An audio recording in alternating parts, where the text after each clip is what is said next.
Welcome back to the channel, 50 Energy, and I'm Energy.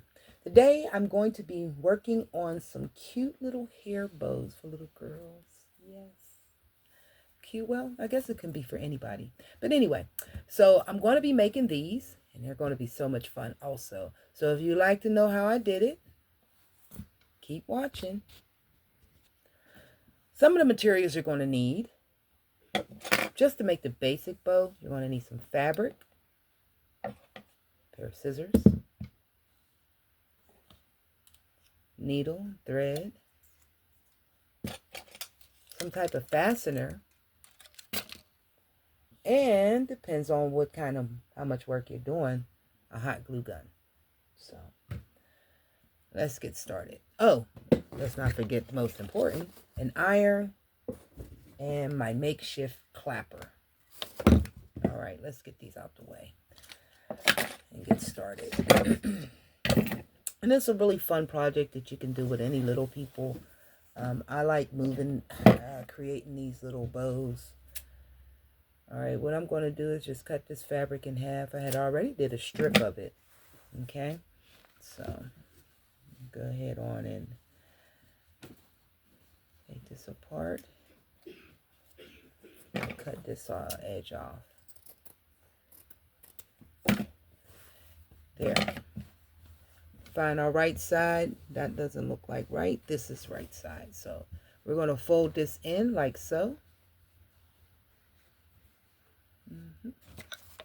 I like to start out with about maybe 14 inches of fabric to get the size barrette bows that I just did.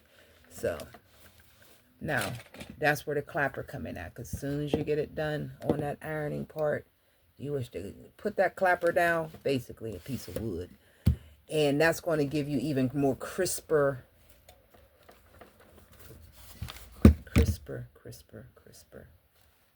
Yeah, it's even more crispier. So that's why we do that. Okay, so we got our fabrics ironed out, and now comes the bow making part, which we're going to fold over like once. Let's get this one out the way, and then we're going to fold over again. And since I already got some made, I can go ahead and use that as my guide. But you can make them as big or as small as you like. I'm actually going to make them the same size of the one that I just made. So that's what I'm looking for right there. So I'm going to take that measurement there and I'm going to cut it. Now, because I have a matching fabric, what I'm going to do is utilizing the same pattern, if you will. So I'm going to just cut it on one end and look like I'm going to have to cut it at the other end as well, just to get it even. And then the pieces that we just cut off, let's just say we'll use this. We're going to cut this one in half, like so.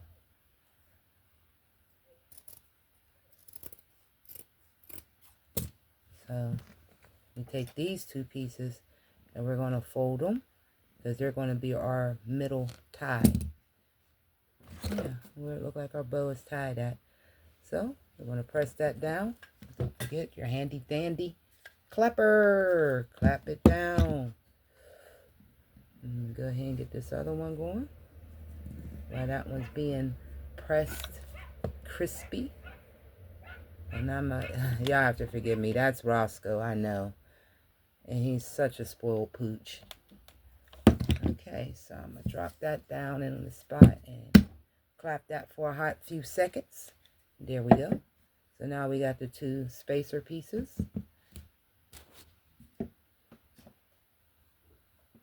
And again, we're going to just fold back, lap it and over, bink and bink, like so.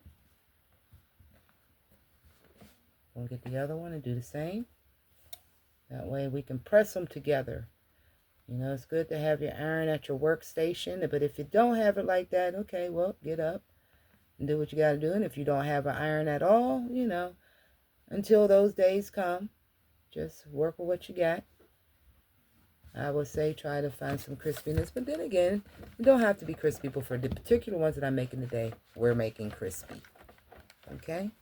So now we press both of these down. I look like I may need some water in this iron. Ain't no steam coming out.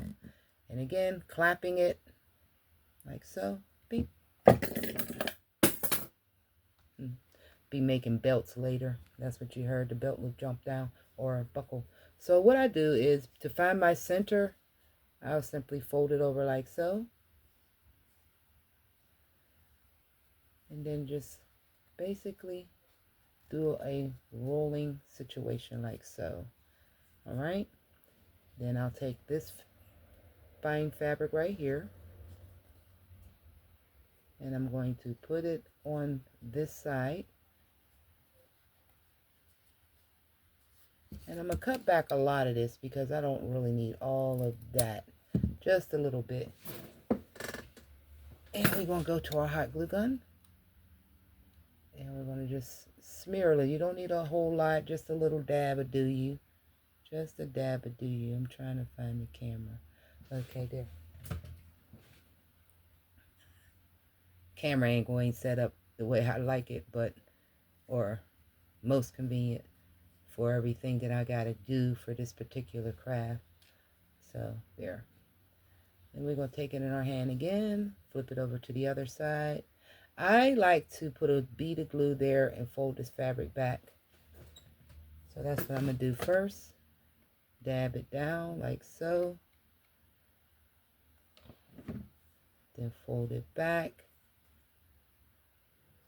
That'll give me that perfect crease that I'm looking for right there. And then I'm going to run that all the way to the back of it. But by holding this like so, I don't think this camera angle is helping none, but nonetheless, you see how easy it is to make these. All right, and we got this glued in there like so. Okay, now, now that we got both of these done, we got our little holders. And if you're not sure how these open up, you basically squeeze these two little bars and it'll open up for you. There you go. All right, so what we're going to do is take our needle and thread.